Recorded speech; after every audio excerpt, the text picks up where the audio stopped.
Hi guys, இது வந்து homemade soda. இதில் வந்து active yeast and micro organism இருக்கனால வந்து கட்டுக்கு வந்து நல்லது. இது வந்து வீட்டிலே செஞ்ச ஜிஞ்சர் பக் வச்சு இது எப்படி செய்யணும்னு காட்டுறேன்.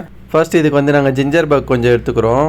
இது பாட்டிலில் வந்து கொஞ்சம் ரொம்ப கம்மியாக ஊற்றுங்க, நாங்கள் ஊற்றிருக்க அளவுக்கு. ஸோ ஜிஞ்சர் பேக் வீடியோ வந்து நாங்கள் தனியாக போடுறோம். இப்போ வந்துட்டு ஜிஞ்சர் பேக் ஆட் பண்ணிவிட்டு அதுக்கப்புறம் நம்ம எந்த ஜூஸ் வேணால் இதில் ஆட் பண்ணிக்கலாம். நாங்கள் வந்து சுகர் அந்த ஜூஸில் போடாதனால தனியாக நன்னாரி சர்பத் கொஞ்சம் ஆட் பண்ணிக்கிறோம். நீங்கள் எது வேணால் ஆட் பண்ணிவிட்டு அந்த ஜூஸ் ஃபுல்லாக ஊற்றிடுங்க. அந்த பாட்டில் வந்து கொஞ்சோண்டு ஹெட் ஸ்பேஸ் இருக்கிற மாதிரி பார்த்துக்கோங்க, மேலே கொஞ்சோண்டு கேப் இருக்கிற மாதிரி பார்த்துக்கோங்க. இதை வந்து அப்படியே நம்ம ஒரு 2 டேஸ்க்கு வந்து தொடாமல் ஓரமாக வச்சுருங்க. அப்புறம் அப்போ தான் வந்து இது வந்து கொஞ்சம் கார்பனேட் ஆகி சோடாவாக மாறும். நாங்கள் வந்து இப்போ செஞ்சுட்டு நெக்ஸ்ட்டு 2 டேஸ்க்கு அப்புறம் தான் ஓப்பன் பண்ணோம்.